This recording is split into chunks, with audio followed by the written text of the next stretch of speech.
শ্বিলঙৰ চাংবাংলাত সংঘটিত দুৰ্ঘটনা কেন্দ্ৰ কৰি অব্যাহত আছে চাঞ্চল্য। ঘটনা সন্দৰ্ভত পোহৰলৈ আহিছে ন তথ্য।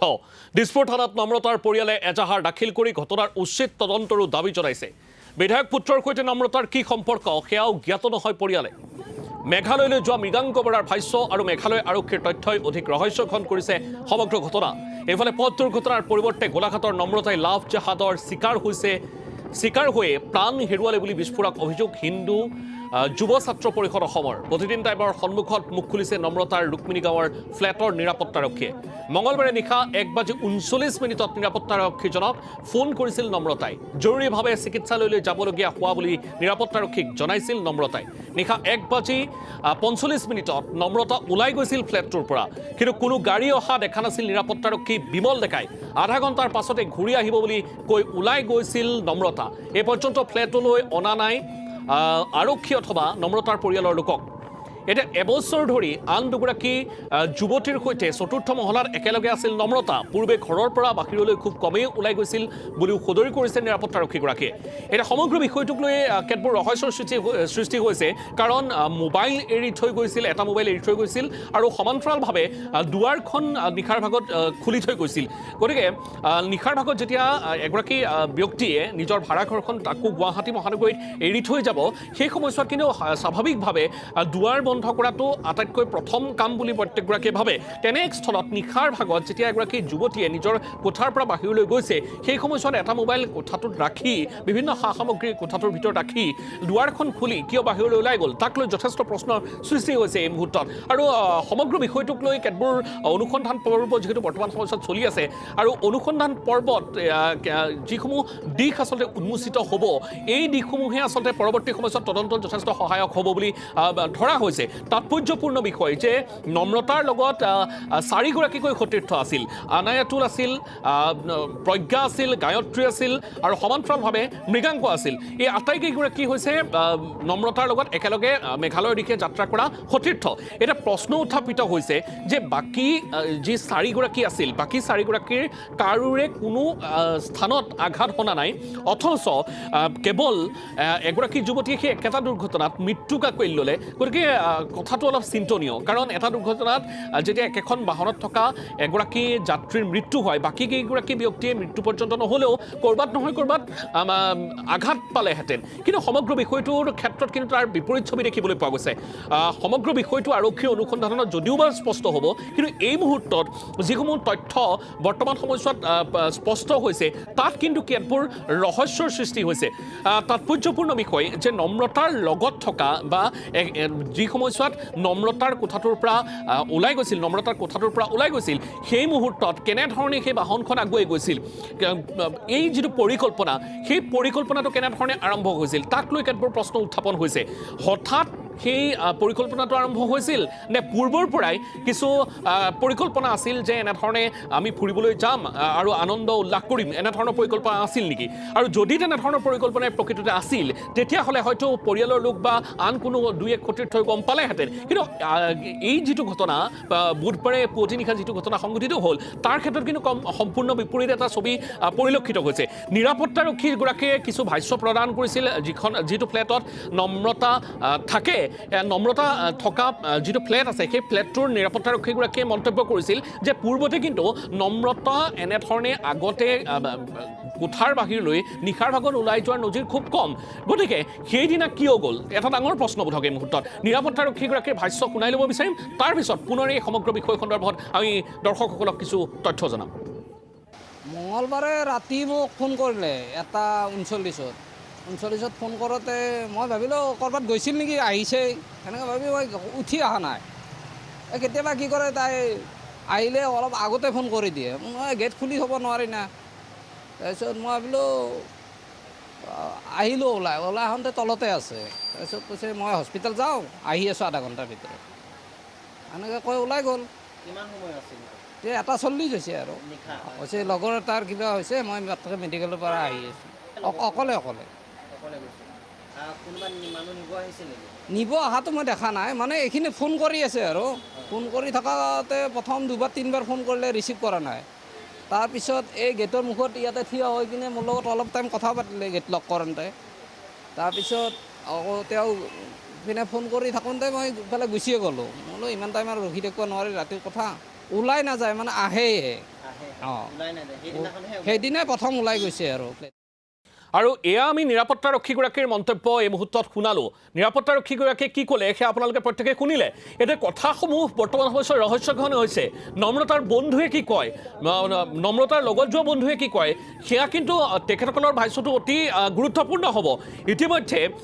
আমি কিছু সময়ৰ পিছতেই বন্ধুৰ ভাষ্য শুনাবলৈ আমি সক্ষম হ'ম কিছু এই মুহূৰ্তত আমি উল্লেখ কৰিব বিচাৰিছোঁ যে দেখিবলৈ পোৱা গৈছে সমগ্ৰ বিষয়টোক লৈ কেতবোৰ প্ৰশ্ন উত্থাপন হৈছে এই মুহূৰ্তত আৰু এটা কথা এই মুহূৰ্তত আমি উল্লেখ কৰিব বিচাৰিছোঁ যে যি ধৰণৰ ঘটনা প্ৰবাহ হৈছে সেয়া কিন্তু স্বাভাৱিক বিষয়বস্তু এটা নহয় যে তাৰ ক্ষেত্ৰত কিন্তু কোনো ডিনাই কৰিব নোৱাৰে কাৰণ বৰ্তমান সময়ছোৱাত যিটো দুৰ্ঘটনা সংঘটিত হ'ল একেলগে যোৱা সতীৰ্থ কেইগৰাকীয়ে সেই আঘাতপ্ৰাপ্ত যুৱতীগৰাকীক আদবাটতে এৰি থৈ গুৱাহাটী পালেহি গতিকে সেই যিটো পৰিৱেশ সেই যিটো ঘটনা প্ৰবাহ এয়া কিন্তু কোনো ধৰণৰ স্বাভাৱিক নহয় যদিহে সেয়া স্বাভাৱিক দুৰ্ঘটনাই আছিল তেতিয়াহ'লে সেই স্থানত কিয় যুৱতীগৰাকীক আঘাতপ্ৰাপ্ত যুৱতীগৰাকীক কিয় এৰি থৈ আহিলে সেইটো এটা ডাঙৰ প্ৰশ্ন বৰ্তমান সময়ছোৱাত কাৰণ এটা দুৰ্ঘটনাত যেতিয়া এগৰাকী সতীৰ্থ আঘাতপ্ৰাপ্ত হয় প্ৰাথমিক কামটো হৈছে যে চিকিৎসালয়লৈ নিয়া বা চিকিৎসা প্ৰদান কৰা আৰু শুশ্ৰূষা প্ৰদান কৰা এই ধৰণৰ আচলতে কাম কাজসমূহ প্ৰাথমিক হয় কিন্তু তাৰ বিপৰীতে সেইদিনা যিদিনা ঘটনাটো সংঘটিত হ'ল সেই মুহূৰ্তত কিন্তু তাৰ এখন বিপৰীত ছবি দেখিবলৈ পোৱা গ'ল এনেধৰণৰ যে চিকিৎসালয়লৈ নিয়াটো দূৰৰে কথা সেই স্থানতে এৰি আনায়াতুল নামৰ সেই যুৱনেতাগৰাকী AIDFৰ যিগৰাকী যুৱনেতা গৈছিল লগত সেই যুৱনেতাগৰাকীয়ে আহি গুৱাহাটী পালেহি পৰৱৰ্তী সময়ছোৱাত আৰক্ষীয়ে অনুসন্ধান কৰি গাড়ীখন ধৰিবলৈ সক্ষম হ'ল এতিয়া কথাবোৰ যথেষ্ট পাক লগা আৰু তাৎপৰ্যপূৰ্ণ বিষয় যে যি ধৰণে ঘটনাটো উপস্থাপন কৰা হৈছিল যে আৰক্ষীৰ আগত যে এখন ট্ৰাকৰ পিছফালে খুন্দা মৰা হৈছে যদিহে ট্ৰাকখনৰ পিছফালে খুন্দা মাৰিছিল তেতিয়াহ'লে গাড়ীখনৰ সন্মুখ ভাগত আঘাতৰ চিন গুৰুতৰ হ'লহেঁতেন কিন্তু তাৰ বিপৰীতে বাহনখনৰ এটা নিৰ্দিষ্ট অংশতহে আঘাতৰ চিন বেছি গুৰুতৰ আৰু সেই স্থানত বহিছিল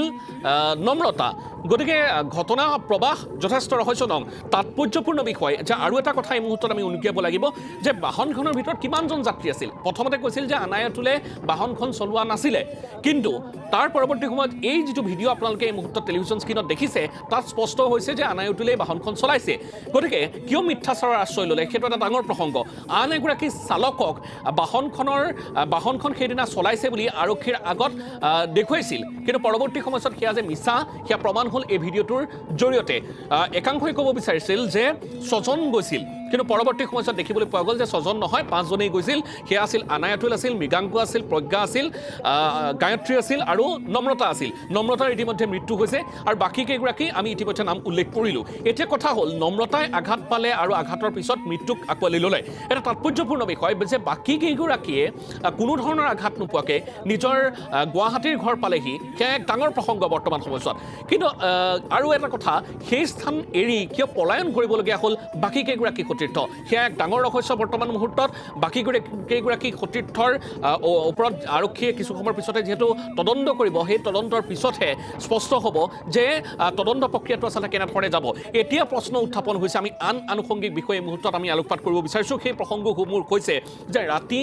1 বজা বা 1:30 বজাত কিয় মেঘালয়ৰ দিশে বা পাহাৰৰ একা বেকা পথত যাত্ৰা কৰিবলৈ আৰম্ভ কৰিছিল সেই আটাইকেইগৰাকীয়ে সেইদিনা আছিল IPL মেটছৰ ফাইনেল আৰু যিদিনাখন এই ঘটনাটো সংঘটিত হ'ল সেইদিনা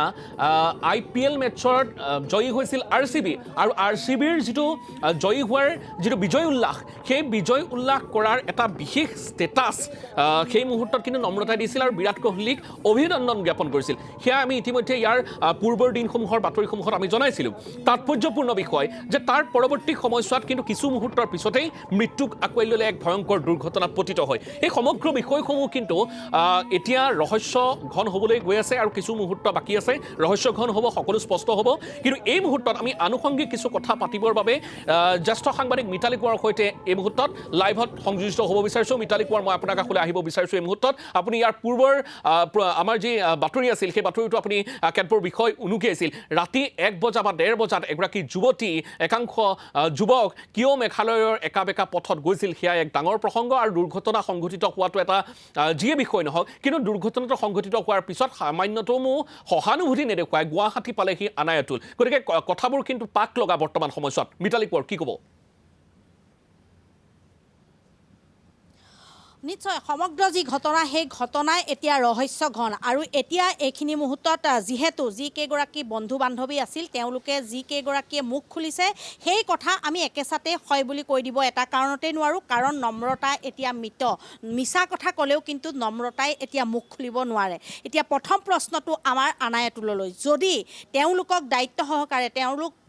যিহেতু নম্ৰতা বা মৃগাংক বা প্ৰজ্ঞা গায়ত্ৰী আনায়াতুলতকৈ যথেষ্টখিনি সৰু আছিল কাৰণ তেওঁৰ আছিল ৩৯ বছৰ বয়স এনেকুৱা এটা ঘটনা সংঘটিত হ'ল যাৰ গাড়ীখন চলাইছিল নিজেই আনায়াতুলে আৰু আনায়াতুলে ঘটনা সংঘটিত হৈ যোৱাৰ পিছত কিয় তেওঁক হস্পিটেললৈ নিলি গুৱাহাটীলৈ গুচি আহিলে প্ৰথম কথাটো সেইটো আৰু যিটো ৰহস্যঘন আৰু তেওঁ নিজেই গাড়ী চলাই কিয় বেলেগ এগৰাকী যুৱকক চালক বুলি সজালে সেইটো দ্বিতীয় কথা আৰু এই যি ঘটনা এই ঘটনাৰ তদন্ত আমি এনেধৰণেই বিচাৰিছোঁ এই কাৰণেই বিচাৰিছোঁ যে একাংশ যুৱতী আহি ইয়াত পঢ়া শুনা কৰিবলৈ আহে কৰ্মসংস্থাপনৰ বাবে আহে আৰু সেইসকলক ধনাঢ্য ব্যক্তিয়ে কিয় গ্ৰাস কৰি তেওঁলোকক বিপথে পৰিচালিত কৰে হয় যি ঢুকাই গৈছে তেওঁক আমি দোষী সজাব নোৱাৰোঁ তথাপিও কওঁ হয় ভুল আছে নম্ৰতাহঁতৰ দৰে যুৱতীসকলৰ ভুল আছে কাৰণ বেলেগৰ উল্লাস যি কৰে তাৰ মাজত তেওঁলোকো যায় কাৰণ গাড়ীত উঠি তেওঁলোকে ফুৰিবলৈ গৈছিল নিশাৰ ভাগত আৰু খেল চাই আছিল খেল চাই থকাৰ পিছতেই তেওঁলোকে সকলো ওলাই গৈছিল আৰু যি কথা ইতিমধ্যে কৈছোঁ আমি সেই কথা পুনৰ ক'ব বিচাৰিছোঁ যে যিগৰাকী গায়ত্ৰী সেই গায়ত্ৰীৰ লগত আনায়াতুলৰ সম্বন্ধ আছিল আৰু যি কথা ইতিমধ্যে আনায়াতুলৰ যি পত্নী তেওঁ বহু ক্ষেত্ৰত কৈছে তেওঁলোকে হয়তো সংবাদ মাধ্যমৰ আগতো মুখ খুলিব কিন্তু এইগৰাকী ব্যক্তিয়ে আন যুৱক যুৱতীক লগত লৈ কি ফূৰ্তি লাগিছিল যে নিশাৰ ভাগত মেঘালয়লৈ কিয় যাব লাগে আৰু দুৰ্ঘটনা হোৱাৰ পিছত তেওঁলোকৰ দায়িত্ব আছিল অভিভাৱকক খবৰ দিয়া চিকিৎসালয়লৈ নিয়া তাৰ পিছত তেওঁলোক কিয় পলাই গুচি আহিছিল তাৰ পৰা আৰু গাড়ীখন দুৰ্ঘটনা হোৱাৰ পিছত নিজে চলোৱা গাড়ীখন যি ভিডিঅ' ফুটেজত স্পষ্ট হৈ আছে তেওঁ কিয় আৰক্ষীৰ আগত মিছা মাতিলে তেওঁ জনপ্ৰতিনিধিৰ পুত্ৰ হয় তেওঁ এগৰাকী নিজেই সমষ্টি এটাৰ নেতৃত্ব প্ৰদান কৰে দেউতাকে সমষ্টিৰ নেতৃত্ব প্ৰদান কৰে সমান্তৰালকৈ সমষ্টিৰ যিসকল ব্যক্তি তেওঁ নিজে চায় কাৰণ তেওঁ AIUDFৰ যি যুৱ মৰ্চা আছে তাৰ তেওঁ কাৰ্যকৰী সভাপতি তেওঁ এজন ৰাজনৈতিক যুৱ নেতা আৰু এই যুৱ নেতাই কিন্তু যুৱক যুৱতীক লগত লৈ এনেধৰণে দুৰ্ঘটনাগ্ৰস্ত হ'ল তাৰ পিছত তেওঁ বিপথে পৰিচালিত কৰিবলৈ এইবিলাক আচলতে নাটক ৰচিলে তেওঁ নিজেই হাৰিবলৈ তেওঁ এইটো ভাবিলে যে গাড়ী চালক হয়তো আৰক্ষীৰ ৰুখত পৰিব পাৰে সেইবাবে তেওঁ এগৰাকী আন যুৱকক লৈ গৈ তেওঁ গাড়ীৰ চালক সজাই দিলে সেইটো আমি মানি ল'ব নোৱাৰোঁ আৰু যিগৰাকী যুৱকক তেওঁ গাড়ী চালক সজাইছিল তেওঁ যি মাতৃ চিপাজাৰত থকা আমাৰ সাংবাদিকৰ সৈতে সেই পৰিয়ালটোৰ গৃহলৈ পঠিওৱা হৈছিলে তেওঁৰ পৰা আমি সৰ্বিশেষ তথ্য গম পাইছোঁ যে তেওঁ ঘৰত মাতৃ থাকে তেওঁ মাতৃয়ে আজিও নাজানে যে তেওঁ পুত্ৰক মিছাকৈ বিধায়কৰ পুত্ৰই নি আৰক্ষীৰ আগত কৈ দিলে দুৰ্ঘটনাগ্ৰস্ত বাহন চলোৱা যুৱকজন এইজন বুলি যে কৈ দিলে তেওঁ মাতৃয়ে একোৱেই নাজানে নিৰীহ এগৰাকী ব্যক্তিক এনেধৰণে লৈ গৈ যি গোচৰ ৰুজু হ'লেও গ্ৰেপ্তাৰ হ'লেও তেওঁ হওক বুলি বিধায়কৰ পুত্ৰই কিয় এনেধৰণে কৰিলে আৰু মেঘালয় আৰক্ষীয়ে কিয় সঠিক তদন্ত কৰা নাই সেইটো আচল কথা আৰু এতিয়া দিছপুৰ থানাত যিহেতু গোচৰটো ৰুজু হৈছে দিছপুৰ থানাই হয়তো মেঘালয়ৰ গোচৰ বুলি তেওঁলোকে দায়িত্ব সহকাৰে লয় নে নলয় সেইটো আমি নাজানো কাৰণ আমি যিমানখিনি জানো যে মেঘালয়ত সংঘটিত হোৱা ঘটনা এটা যদিহে মুখ্যমন্ত্ৰীৰ নিৰ্দেশ মৰ্মে আৰক্ষীয়ে নাপায় তেতিয়াহ'লে তেওঁলোকে কোনো কাৰণতে এইটো নাচায় এইটো মেঘালয়ে চাব লাগিব গতিকে মেঘালয় আৰক্ষীৰ সন্মুখত তেওঁক মিছা কথা ক'লে মেঘালয়ৰ যি আৰক্ষীৰ ৰিপৰ্ট তাত 6গৰাকী হৈ পৰিল য'ত আছিল 5গৰাকী আৰু যি ভিডিঅ'ত স্পষ্ট আছে ভিডিঅ'টো মিছা কথা নকয় তেওঁলোকে মিছাৰ ওপৰত মিছা কৈ আছে আৰু এতিয়া দুখ হাৰিবৰ কাৰণে সকলো হয়তো মৃত যিগৰাকী নম্ৰতা তাকেই দুখ দিব কাৰণ মুখ খুলিছে মৃগাংকই যিহেতু তেওঁ কৈছে যে তেওঁলোকক ফুৰিবলৈ নম্ৰতাইহে বোলে লৈ গৈছিল কাৰণ মই পুনৰ কৈছোঁ যে নম্ৰতা এতিয়া মৃত নম্ৰতাই কিন্তু মাতিব নোৱাৰে ভুল কথা ক'লেও এতিয়া নহয় বুলি ক'ব নোৱাৰে পাৰে আৰু সেই গইনাটো লৈ এওঁলোকে কি হাৰি যাব সেইটো তেনেকুৱা কথা নহ'ব কেনেধৰণে সকলোবোৰ চিনাকি কাৰণ বিভিন্ন সময়ততো এই মৃগাংক প্ৰজ্ঞাহতৰ দৰে যি যুৱক যুৱতী তেওঁলোক প্ৰতিপত্নী হ'ব পাৰে তেওঁলোকৰ এংগেজমেণ্ট হৈছে বুলি আমি গম পাওঁ তেওঁলোকে একেলগে থাকে আৰু এই আনায়েতুল এইবিলাকক লগততো চিনাকি কৰি দিয়া নম্ৰতা নামৰ ছোৱালীজনী এই মৃগাংক আৰু প্ৰজ্ঞাহতৰ দৰে যুৱক যুৱতী গতিকে উশৃংখল সমাজত এইবোৰ কি হৈছে তেওঁলোকে এগৰাকী যুৱতী তেওঁ ভৱিষ্যত আছিল কাৰণ LLB কৰি প্ৰথম তেওঁ আদালতত তেওঁ অধিবক্তা হিচাপে কাম কৰিছিল আৰু এইগৰাকী যুৱতী আজি আমাৰ মাজৰ পৰা হেৰাই গ'ল হয় নম্ৰতাৰ ভুল নথকা বুলি আমি নকওঁ নম্ৰতা ভুল আছিল কিন্তু এই নম্ৰতা এতিয়া মৃত নম্ৰতা এতিয়া জীৱিত নহয় আমি তেওঁক সমালোচনা কৰিলে সেইটো আচলতে আমিও সমালোচনাৰ সন্মুখীন হ'ম তেওঁক নকওঁ কিন্তু এনেকুৱা যুৱক যুৱতী বা অকল যুৱতীসকলক কিয় টাৰ্গেট কৰি লয় ধন দেখিলেই তেওঁলোকে বহু যুৱকে তেওঁলোকক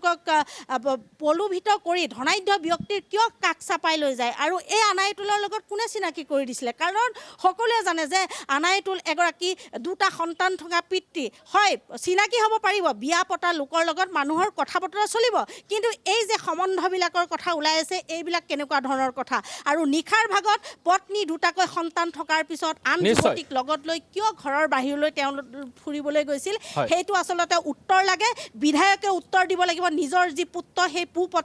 পুত্ৰৰ কুকৰ্ম এইসমূহৰ ক্ষেত্ৰত কিয় নীৰৱ হৈ আছে যদি দুখেই নাই আনায়েতুলে কিয় মুখ খোলা নাই কিয় বাৰে বাৰে ফোন কৰাৰ পিছতো তেওঁ ফোন ৰিচিভ কৰা নাই এইসমূহ উত্তৰ লাগিব নহ'লে অনাগত সময়ত কিন্তু এইসমূহে ধনৰ প্ৰলোভন দি হয়তো এইসকলে আৰক্ষীকো মেনেজ কৰিব আৰু এই যি সঁচা ঘটনাবোৰ পিছ পৰি গৈ থাকিব আৰু নম্ৰতাৰ দৰে বহু যুৱতীয়ে হয়তো প্ৰাণ হেৰুৱাব লাগিব কলংকিত হ'ব লাগিব সমাজৰ দৃষ্টিত তেওঁলোকক বেয়া দৃষ্টিৰে চোৱা কৰিব গতিকে এইসমূহৰ প্ৰতি সকলোৱে গুৰুত্ব দিব লাগিব